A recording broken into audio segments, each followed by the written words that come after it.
Welcome back to the Astrocast. I'm your host, Rue. Today is Tuesday, March 5th, 2024, and we are approaching new moon. It is officially spring, meteorologically speaking, not astronomically speaking. We have not quite reached the vernal equinox, but it is fast approaching, right around the corner. Orion is well past the meridian in my particular corner of the world after sundown. And, we finally got a clear night last night. Actually had a friend over and we set up my wide field scope out front and got to kick back for a couple of hours and just look back at the stars, which is one of my all-time favorite pastimes, as well as his. This is the same friend that is going to be joining me on our dark sky trip in June, which I am very much looking forward to. So I was messing around with my wide field rig last night, which is my Rokinon 135, along with my ASI 294mm Pro, which is a really capable camera that I generally use with my SV Bony 80ED on my CEM 26. And one of the reasons that I'm starting to strongly consider getting that new ASI 585 MC Pro, which is their new budget-friendly cooled camera that they very recently released, is because I seem to run into a lot of trouble swapping that camera between those two rigs as far as tilt issues and swapping filters out. I don't have a filter wheel on either of those two rigs, so that's a little bit of a pain. Getting things wired up and balanced properly is a little bit of a pain. Generally for me, I just open my garage door, pick up my rig and walk it outside, and it's, quick and easy, and I can be set up and running in a matter of 5 minutes. But if I've got to, swap out cameras and lenses and things like that, it can add to my setup time exponentially, which can be a little bit of a pain. So that's got me thinking about that new 585 MC Pro quite a bit, especially considering we have this dark sky trip coming up. I would love to be able to have both my 80 millimeter refractor as well as the Rokinon 135 running at the same time all night long.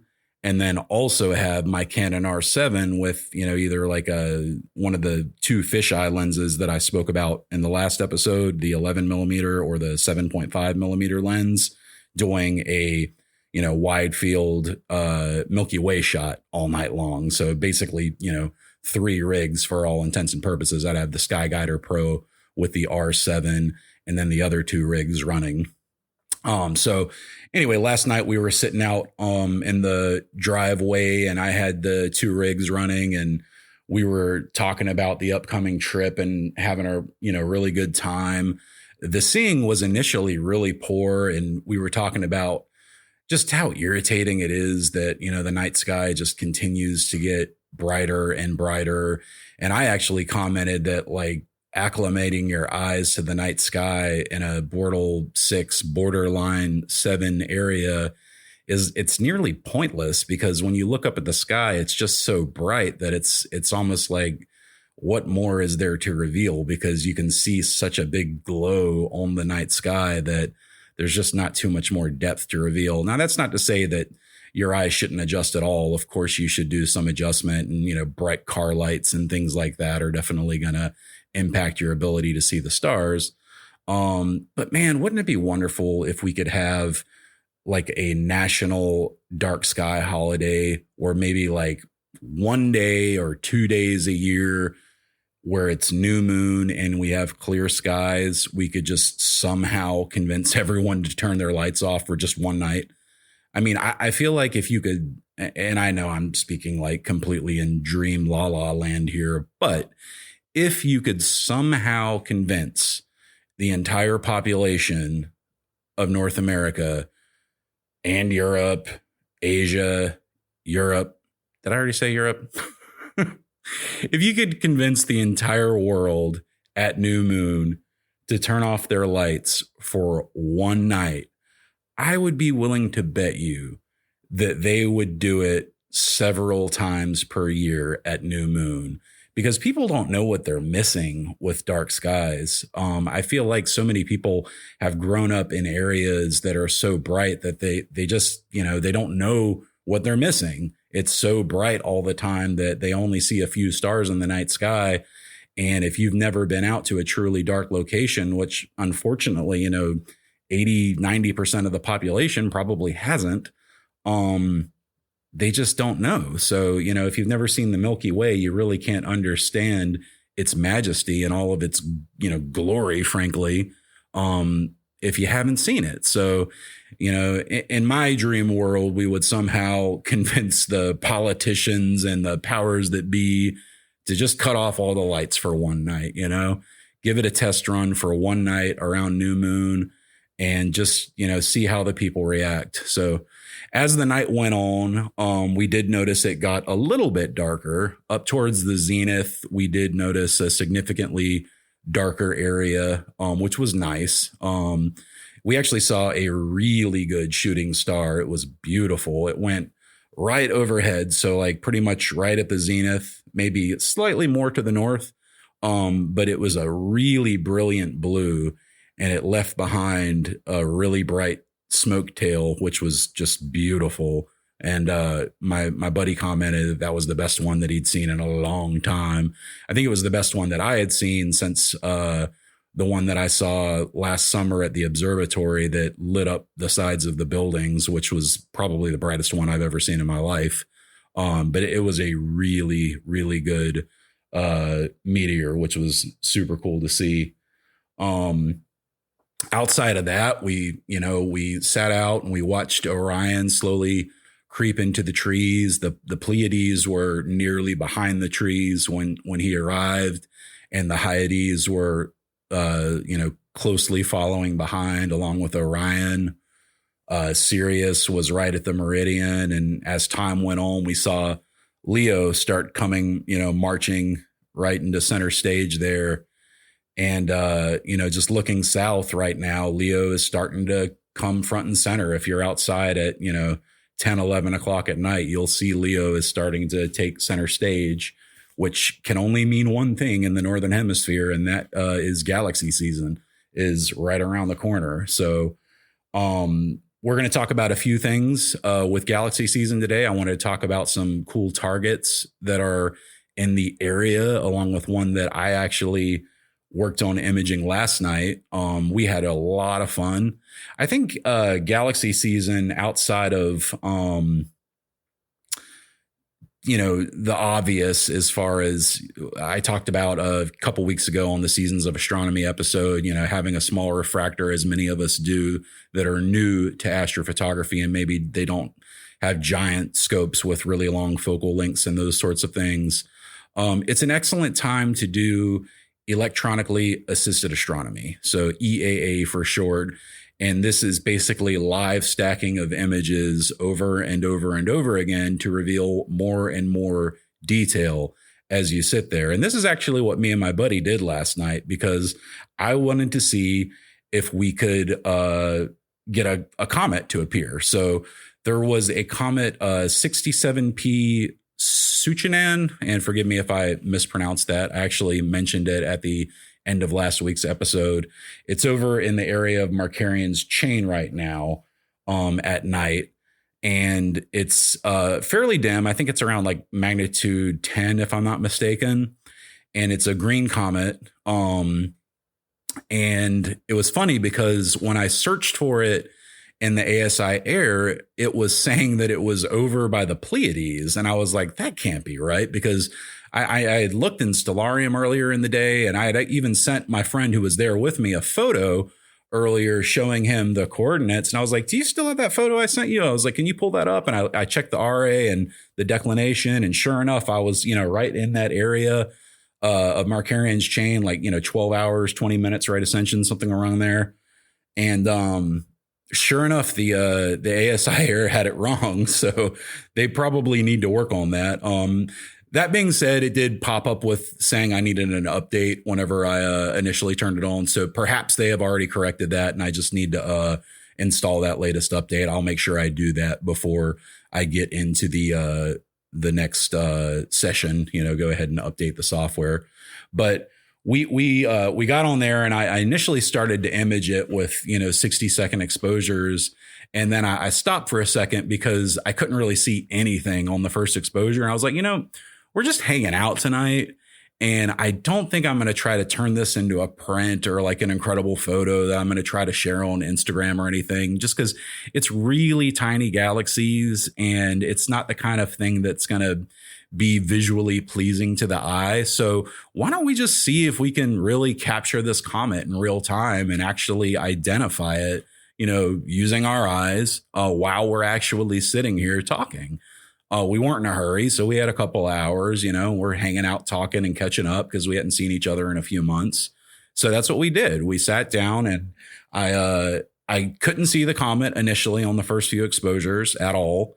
And I knew I was in the right area. I double checked in Stellarium Mobile to make sure that that's where it was. And, just put Markarian's chain in the same area on my ASI Air. And then I started with 30-second live stacks. So basically set that down, put my phone in my pocket, and then we started talking, and, we were just kind of shooting the breeze for a while. And about half an hour later, I pulled my phone out and we started looking, and we could see, quite a few objects coming through. Unfortunately, when I hit annotate on the image, the ASI Air left a lot to be desired. It told us quite a few objects, like basically all the big Messier objects, but it didn't tell us like the eyes. It didn't specifically say Markarian's chain, other things like that.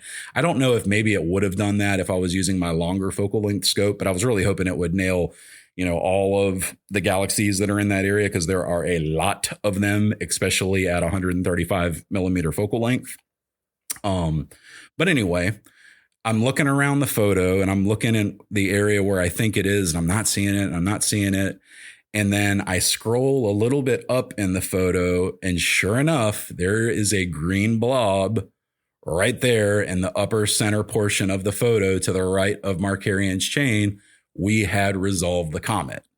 So it was just a super cool feeling. We both saw it, and it was just awesome. It was super, super cool to know that we had captured a comet just while we were sitting there talking, and we're able to actually see it with our own two eyes.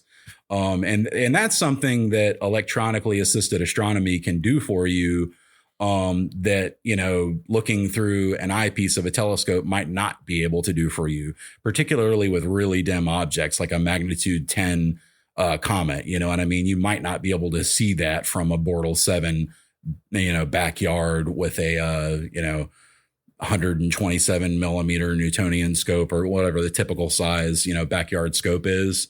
So, something to consider if you have an ASI Air. They're extremely popular these days. Perhaps you might consider doing a little bit of EAA this galaxy season and just trying to see what you can see. There's a lot to be seen out there. So one more time, that comet is 62P Sunchanan, and forgive me if I'm botching the name of that one, particularly if you were the person who discovered it. I'm sorry, I'm terrible at pronouncing names, but 62P, if you look it up in the catalog, you should be able to find it. It should be in the area of Markarian's chain for a good little bit here. Perfect for new moon around this month. So definitely have a look at that if you want to find something cool. Other notable comets, obviously, would be 12P, which is Pond's Brook. I've been seeing a lot of this comet on all of the Facebook astronomy and astrophotography pages. Quite a few awesome shots I have seen of this one, a few that were really incredible in particular. Apparently, it has very, very little relative motion in comparison to the typical sidereal motion, which is, the rotation of our night sky in comparison with the stars. A lot of times comets, when they get into their orbits, they will be moving much faster or slower relative to the stars and the night sky from our point of view. And that can make it really tricky for astrophotographers to take long exposure images of them, because the stars will trail if they are taking a long exposure of the comet, or the comet will not look good if they just try to take long exposures of the stars. So apparently this one has been called something of an astrophotographer's dream because it matches up so well with the speed, if you will, of our stars. And therefore you can just do single long exposures and not have to worry about correcting for, a different speed on the comet itself. Now, that being said, it is pretty low on the horizon right now, just after sundown. I believe it's around 30 degrees right now. It's in the northwest, if you're in the Northern Hemisphere, the northwest horizon, left of Polaris, obviously, and 30 degrees. You would probably want to be, if you can, up high. You definitely wouldn't want any trees in the way. The shots that I have seen have mostly not had trees in the way. I think I've seen a few with some trees to the right of the comet. But I would think if you're going to be doing any, 60-second or longer exposures, you're not going to want any trees, especially if you want to stack them for as long as you can before it gets too low to where you can't get any more.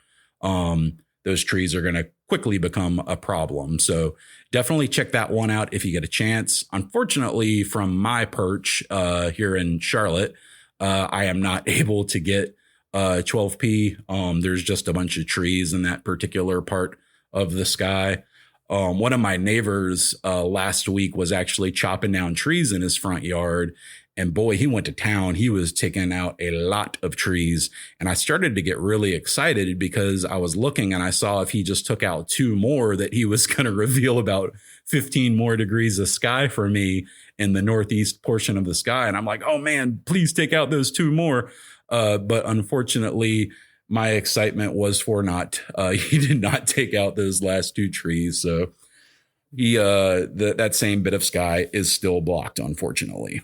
So yeah, Pons Brooks, very cool comet, definitely worth checking out in the near future if you get a chance to before it disappears.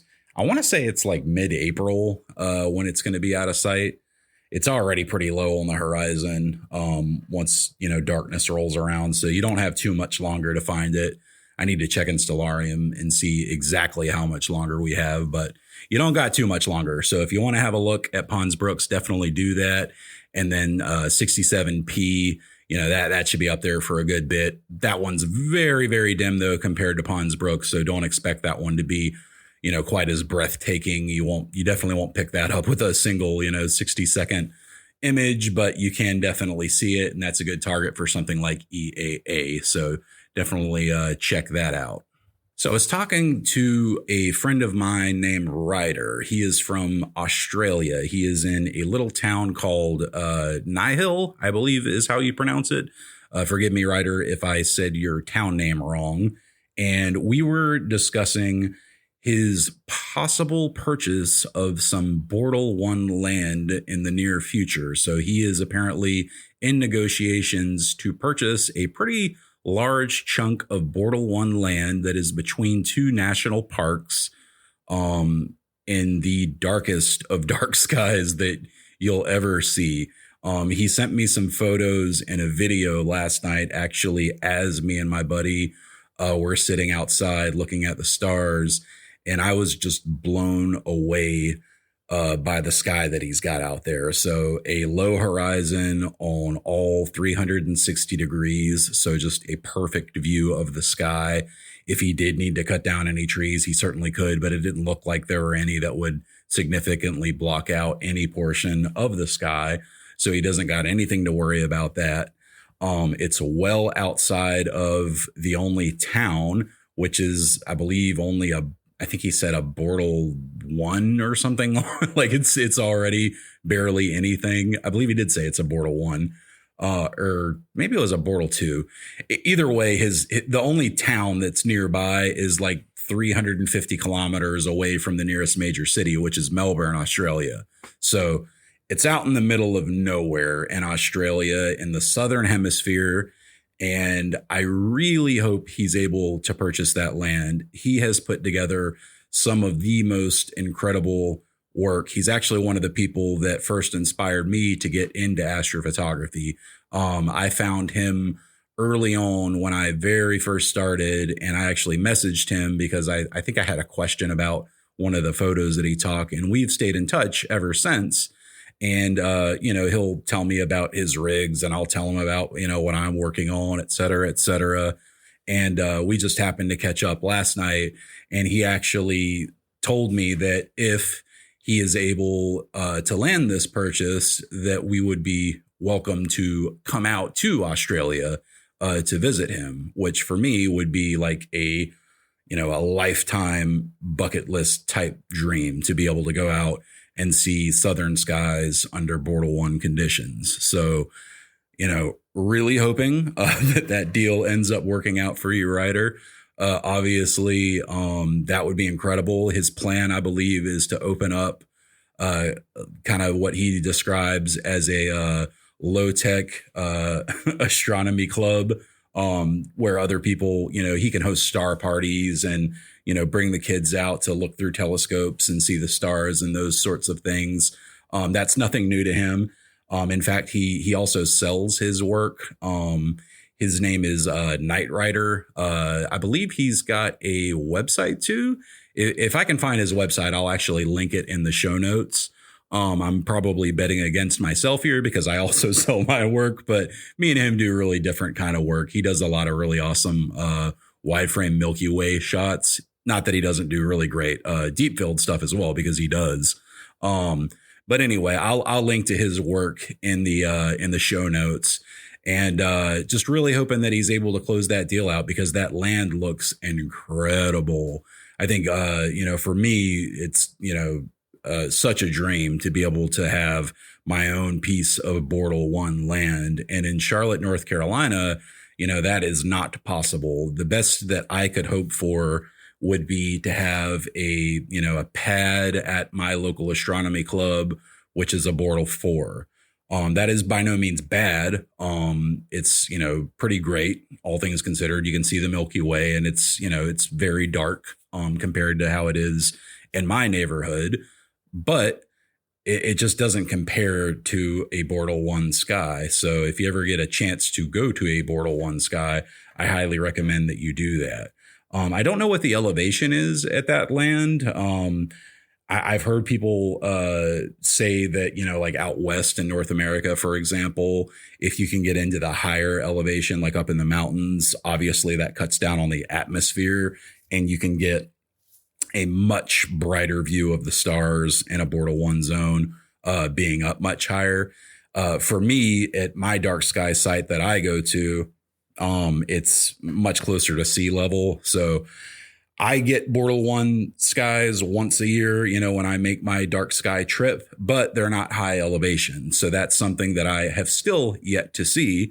I hope to do it one day.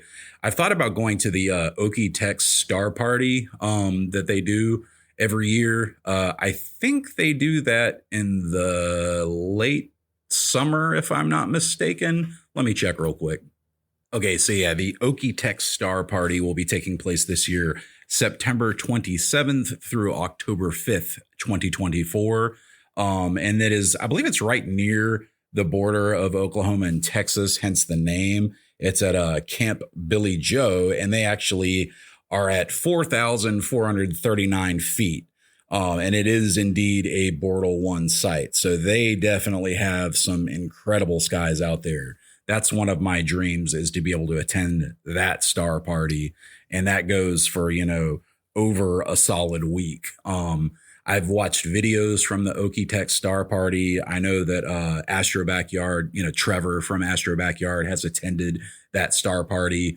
And, brought back some incredible video from it and some incredible photos as well. So I think that would be an absolute blast to do. That started as a Texas Star Party way back in 1984 and has just grown to bigger and bigger proportions ever since.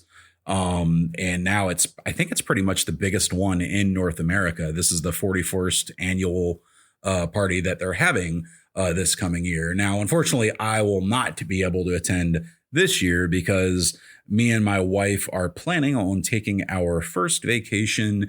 And I believe it's been about 3 years since we've actually gone somewhere with just me and her for, a serious amount of time. because unfortunately, life gets in the way and bills, et cetera, et cetera. I won't get into the specifics, but we've just been very busy with life. And I want to make sure that I make time to, spend time with her away from Charlotte. And we're planning on going down to Savannah, Georgia this year. So won't be able to make that star party this year, but perhaps I could make it to the 42nd annual one in 2025. As far as making it out to Australia to see Ryder, I understand, Milky Way season for them should be their summertime, which is our wintertime, obviously, since they're in the Southern Hemisphere. So I'd more than likely, if you're traveling to the Southern Hemisphere from the Northern Hemisphere, you would want to go, December, January, February, somewhere in that range if you want to, get the core of the Milky Way and see all the cool stuff. I think that's when the large and small Magellanic Clouds are out as well, which is obviously something I would really like to see. I think there's even something called the Southern Pleiades in the Southern Hemisphere, which I would really like to see. I don't know if it's quite as breathtaking as our Pleiades, but I would still love to see it, as well as the Southern Cross, obviously, which is something that I've heard about many times, but never seen with my own two eyes. So just another big giant shout out to Ryder. Definitely hope to have him on the show soon. He actually, I know I mentioned he sells his work. He's actually in a gallery too in his local town where he sells his work and has been quite successful selling it. So again, his company name is Night Ryder Astro Photography, and that is Night like NIGHT. And then Ryder's RYDER. And I will include the link for his stuff in the show notes. So shout out to you, Ryder. Good luck with purchasing that Bortle 1 land. And don't be surprised when I take you up on that offer, man. I will be coming down under and setting up my scope with you. So if and when I do that, I will have to plan on bringing a very travel-friendly telescope with me, which is something that I was discussing with my friend last night when we were looking up at the stars. So what do you bring with you if you're going for a long flight? And obviously there are weight restrictions and you want to bring, a mount of some kind, and you want to bring either a camera lens and a camera, or maybe a small telescope and an astrophotography camera. So you can make sure that you're able to get quality images. And I was thinking about this last night because, I was talking to my buddy Chris, because I was saying, if I end up going, certainly I'd like if he could come too, because that's one of his dreams, is to be able to see the southern skies as well. And his first reaction was, well, we bring everything. If we're going to Australia, we got to bring everything. And I said, not so fast. We might not be able to bring everything, because there is a limit for carry-on luggage as far as, how much you're allowed to carry on and what that can weigh. And then I don't know how many of you guys have traveled, internationally before, but I personally would not trust putting any of my photography gear, let alone astrophotography gear, in a checked bag that goes under the plane. Anytime you're doing transfers between planes, and the way that the bags just get completely manhandled and tossed, no fault to the workers. They're just doing their jobs, and they got to quickly toss these bags, and they are just anticipating clothes and, shampoo being in those bags. So they're not thinking about telescopes and, delicate visual instruments being on board. So if you're going to be traveling with camera gear, you need to have it on your person. So, and I mean for the entire time. So this is something that you need to keep in mind if you're making an international flight. So I started thinking about it, and I said to myself, what would I bring with me if I could only, bring what I could carry on the flight? So I was looking around, and I thought, I definitely would want more than just like, my mirrorless camera and a wide angle lens, because, as beautiful as the Milky Way is, I would want to be able to do some deep sky photography of the various targets that are in the Southern Hemisphere, because, those are the things that I'll never get a chance to do up north. Not to say, that the Milky Way down south, obviously I don't get a chance at that either. But I definitely would want the option to do both. So I think ultimately what I would do is I would likely try to pack down the Star Adventure GTI.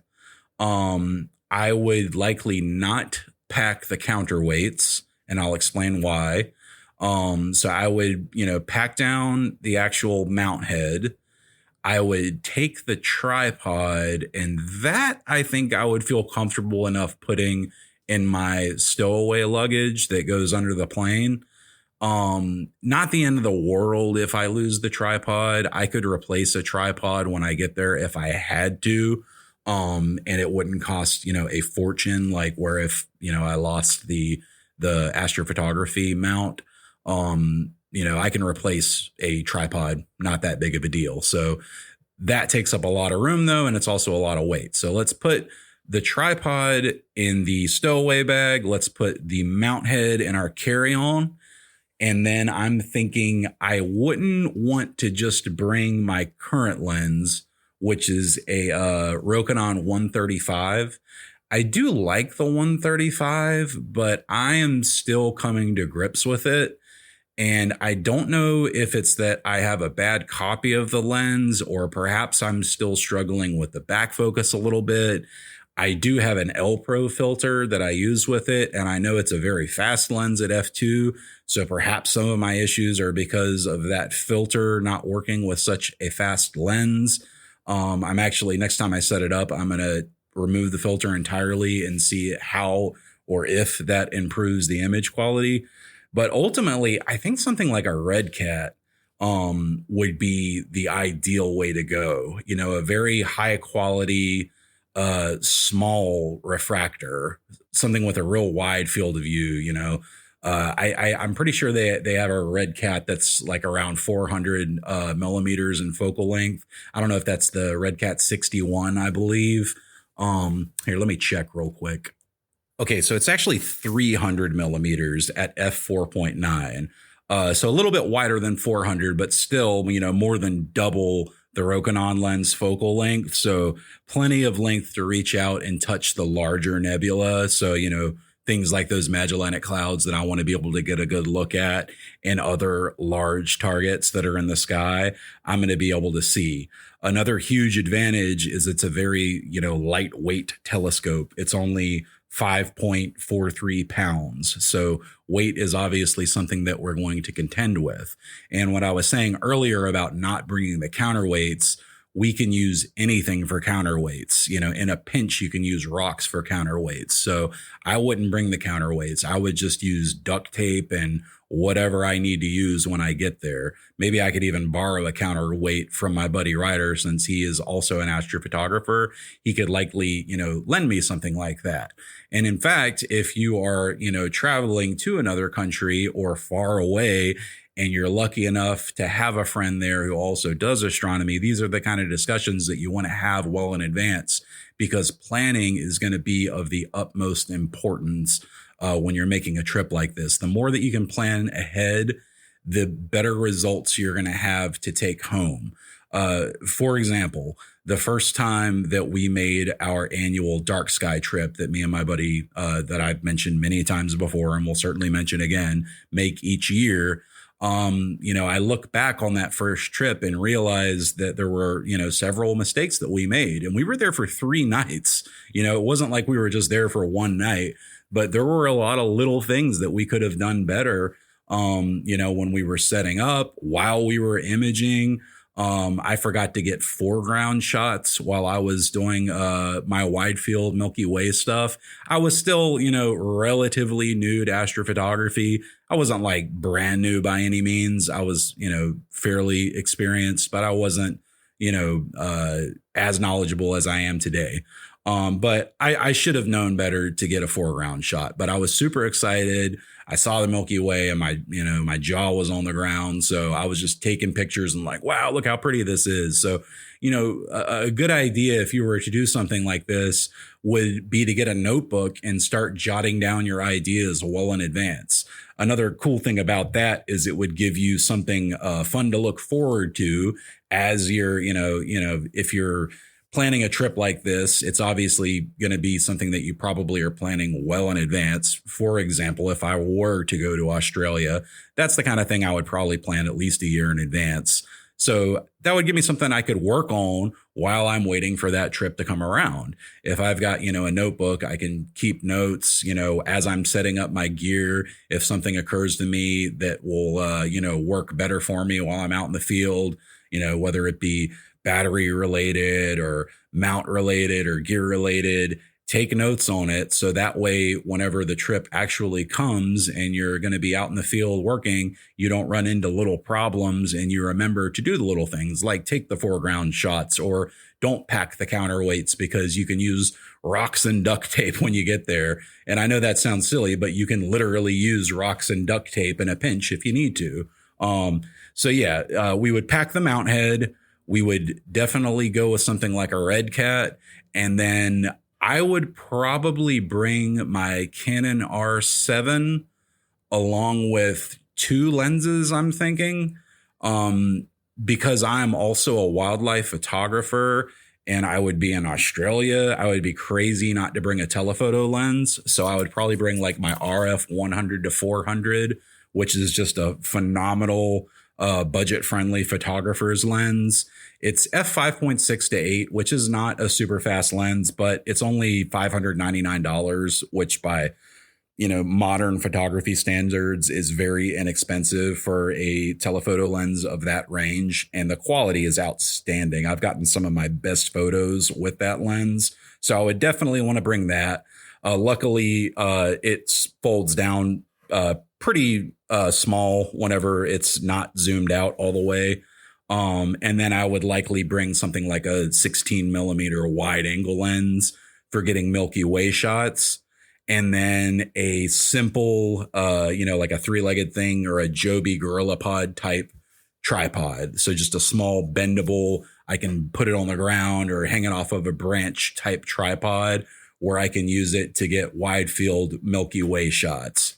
So, if I've got a mount head, Astro camera, real camera, couple lenses, and a Red Cat, I can pack all that down in to a single carry-on luggage that fits in the overhead bin.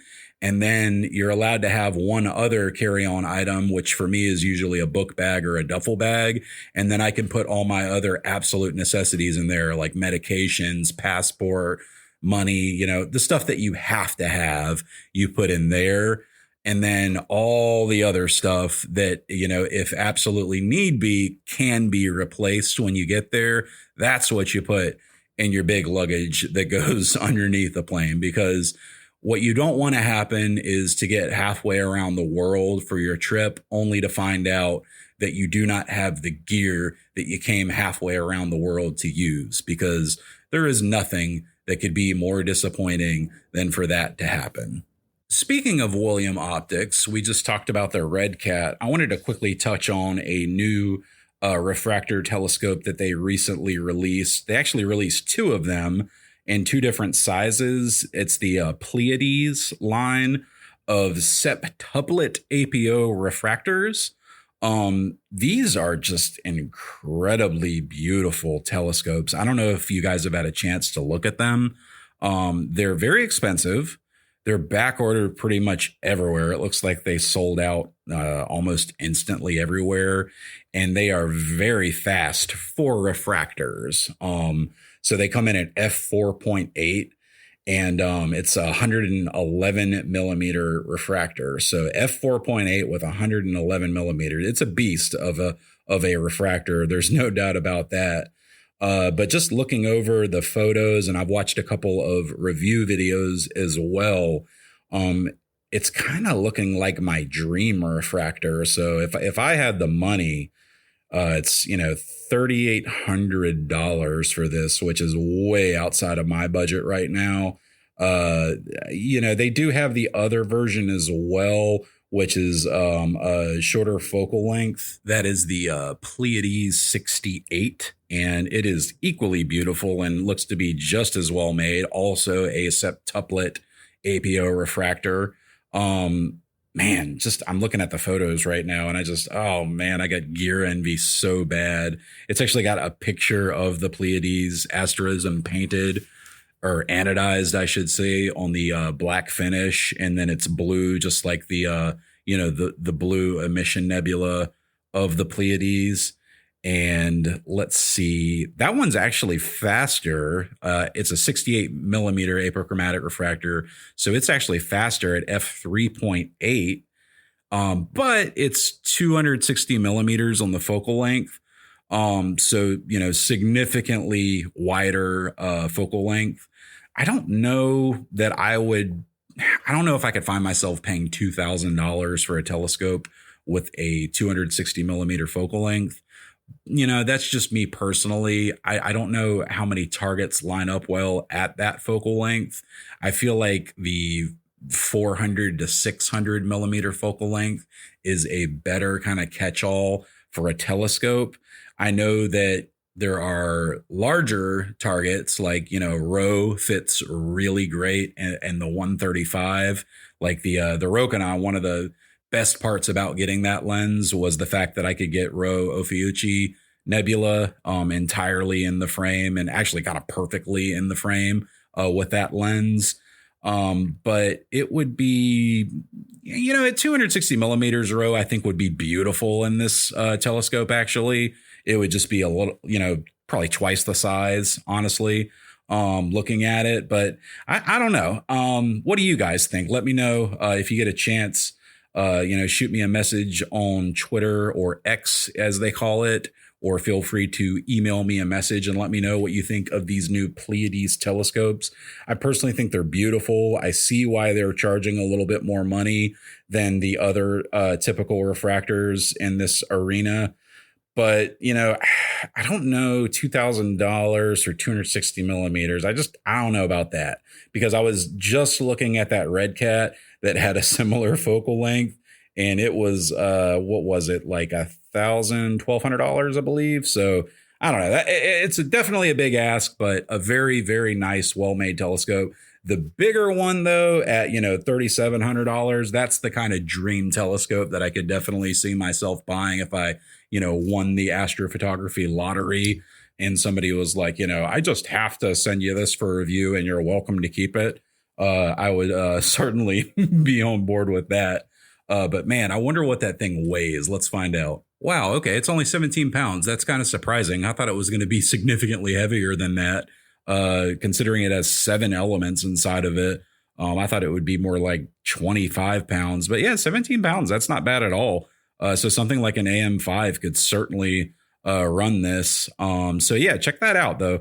William Optics Pleiades 111. If you are a very well off astrophotographer and you maybe got a connection to somebody because they're back ordered everywhere, perhaps you might want to look at purchasing one of those. And if you do, take some photos of it and please email them to me, because I definitely would like to see the results. Let's do a quick recommendation. I didn't give what I would consider to be a true recommendation last week, because my recommendation was more of just a target in the sky that I thought was interesting for the week, which was the comet that we discussed earlier in today's episode.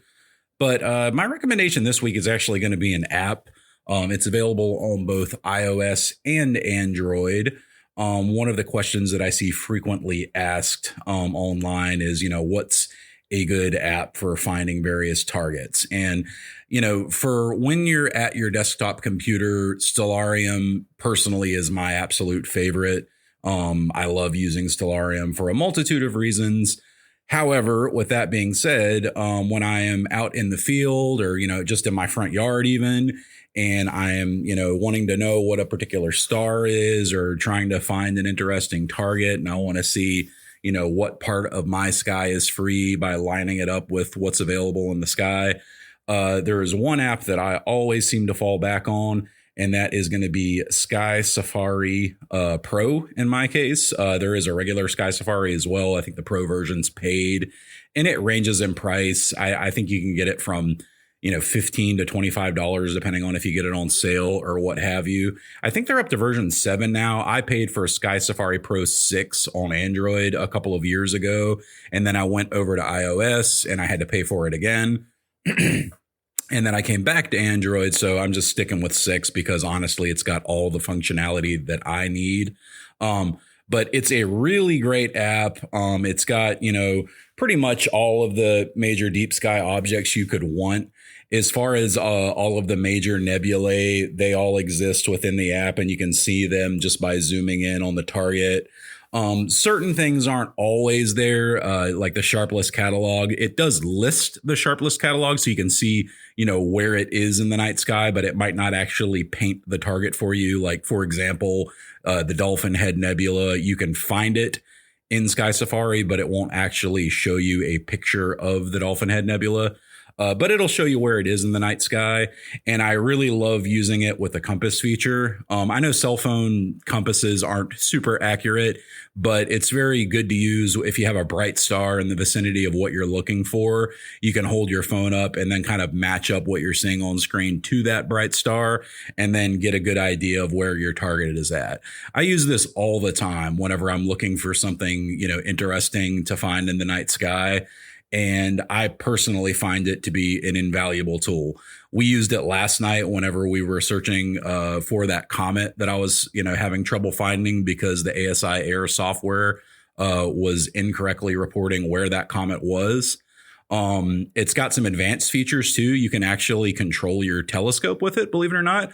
When I got my first telescope, which I mentioned, I believe in our first episode, the Celestron Astro 130, you can actually connect, telescopes directly to it in control, and it'll do things like a 3-star alignment and go to as well. So if you want to use those more advanced functions, you can absolutely do that. You can simulate what time it is, which obviously is a crucial function if you're hanging out during the day and you're saying to yourself, like, well, what do I want to look at tonight? You can just, quickly move over to tonight. One of the things that I like to do is look months in advance, if I'm like bored in March and I'm, daydreaming of how awesome it's going to be in July when all the nebula are up, I'll skip ahead a few months and then just kind of look through what's going to be in the night sky come July and, try to pick out targets. So Sky Safari Pro, like I said, it's available on iOS and Android. They have a free version that's very great. I personally love the Pro version because it comes with more items in the catalogs and a few extra features that are really great. It's got an awesome tonight's best chart in it. That's really cool. It'll tell you things like when the ISS is going to rise, and even if like the Hubble telescope, if it's coming by, it'll tell you, the best deep sky objects that are out at any given time and those sorts of things. So definitely check that out if you haven't before. I know there are a million different astronomy applications on the, iOS and App Store for Android, but personally, I like Sky Safari the best, and I've used pretty much all of them. So I've got a little bit of authority to speak on that because I have used pretty much all of them over the years. So definitely check out SkySafariPro if you get a chance to.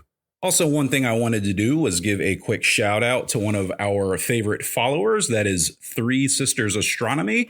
If you want to look them up on Instagram, that is the number 3, then Sisters Astronomy spelled out. They have some awesome work. In particular, I'm a big fan of their Milky Way shots, and then their version of Thor's helmet is just incredible. Very, very good detail on that, ladies. You put my version to absolute shame. So keep up the great work on that. Go check them out on Instagram. That's Three Sisters Astronomy. And finally, one other big announcement for this week. We have actually launched a Patreon for the podcast. So what we would like to do, if we do get any subscribers, is have a monthly meetup where we'll have one-on-one sessions in a private Discord where we can get together and talk all things astronomy. And then obviously we'll do some things like exclusive episodes and those sorts of things. But I would really like for us all to be able to get together and have, one-on-one talk time once a month where everybody can get together who enjoys astronomy and astrophotography, and just have a cool place to get together and talk as friends and, fellow lovers of astronomy. So if you would like to check that out, that is patreon.com/the Astrocast. And I believe it's at like $5 a month to become a member. That's the only tier that I have right now. I might look at lower tiers and higher tiers at some point in the future. I just figured for starting out, that's not a bad idea. I might go with something lower, like $1 a month just to get started, because I realize $5 a month is a lot. But if you are a big fan of the show and you would like to show support, that is an excellent way to do it. Just to be give full disclosure, what I plan on doing with any money that we get would just be to advertise the show, so we can bring in more listeners. So, if I get 4 members that join the Patreon a month, then that'll be $20 that goes into, Google advertising, so we can bring in more listeners and spread the word of the Astrocast so more people can hear. So all I want to do is bring in more lovers of astronomy and astrophotography so more people can hear every week. And that's pretty much the only goal. So if we end up getting a lot more members, then obviously we can revisit those goals at some point. But for now, that is our number one goal with the Patreon.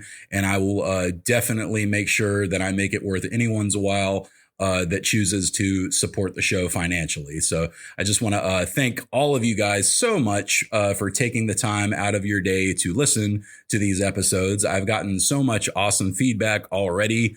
We are on episode 9. We're quickly closing in on our 10th episode. I can't believe we're almost there already. It feels like a long time, honestly, since we started the show. Usually people say when they get to their, 10th episode that it went by in the blink of an eye, but I feel like I've been doing this for a while with you guys now, and I love it. So that's a really great feeling, and just want to thank you guys so much for tuning in and listening. There's a particular person I also want to mention before we close out this week's show that you may or may not know about if you are big into astronomy. And if you don't know about this person, I would recommend that you check out a book that I have recommended in the past. That is by Dr. Emily Levesque, and it is called The Last Stargazers. But I am not referring to Dr. Levesque. The person that I am referring to is one Henrietta Leavitt. So she was actually an American astronomer way back in the day. She was born in 1868 and she died in 1921. And what Miss Leavitt did completely changed our understanding of the nature of the universe. Just so you know, what her discovery led to provided basically the first standard candle, which is used to measure the distance to other galaxies. So what she did was she found a correlation between luminosity and the period of Cepheid variable stars. And by measuring the luminosity of these Cepheid variables at various times throughout the year, she was able to calculate distances to stars accurately and galaxies accurately for the first time, which was just an incredible feat that nobody thought she was capable of.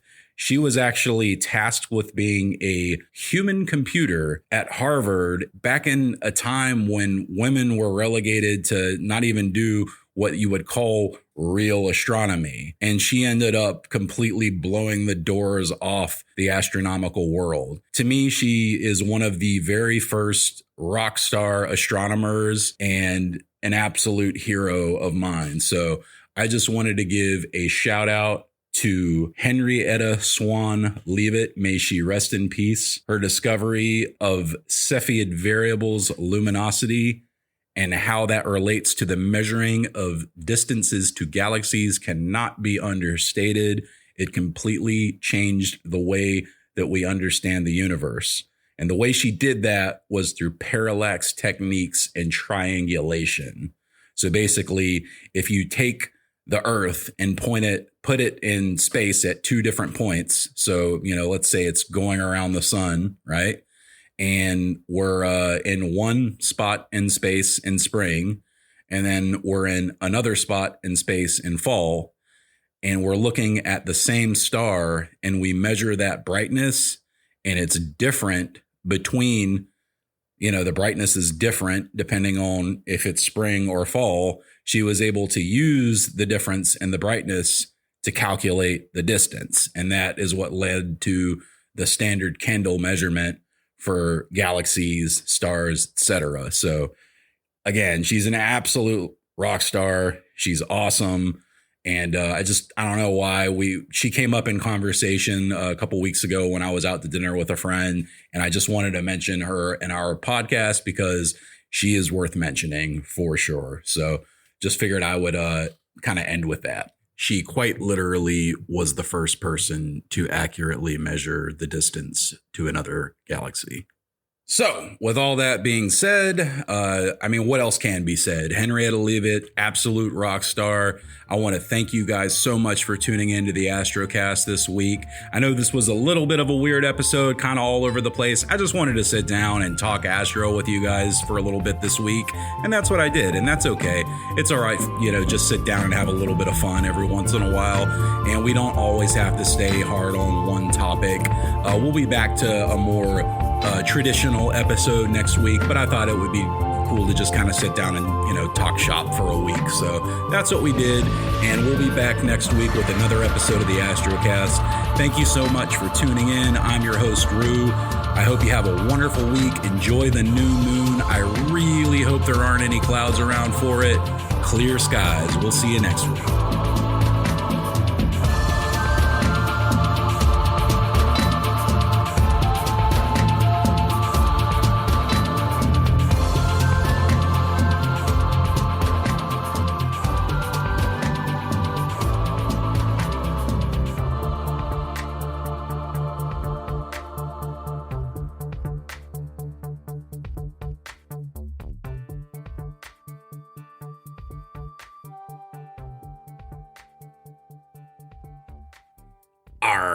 So it's another recommendation ye seek.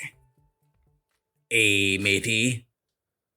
I don't know what I just did there. I was trying to go for a Captain from The Simpsons vibe. If you guys haven't read Shogun by James Clavell, now is the time to read it. I read this book when I was 18, and it kind of changed my life. It did change my life. And when I read it, I was super happy to learn that there was a show for Shogun.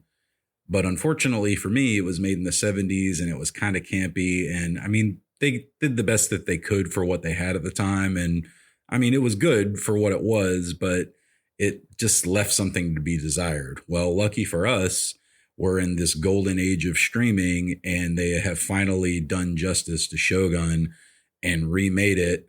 And Hulu is currently on the 3rd episode right now of Shogun. But if you haven't read the book, it's a big book. And when I say big book, I mean like 1,700 pages big. But it is a very good read. It will change the way that you think about life. If you're inclined to read such a book, I would highly recommend it. There is an excellent version on Audible. If audiobooks are your thing, check that out. If you don't want to read anything at all, then at least go check out the show on Hulu. Highly recommend that. But at least watch the Japanese version. Please don't turn on the subtitles. Normally, I'm a dubs guy, or I'm sorry, leave the subtitles on. Don't turn on the dubs. Whatever you do, don't turn on the dubs. It's meant to be appreciated in Japanese. It's kind of the whole point of the story. So there is English in it, though. Don't worry. One of the main characters speaks English, and a lot of the other characters do as well. So Shogun, go check that one out. You won't be disappointed. Peace.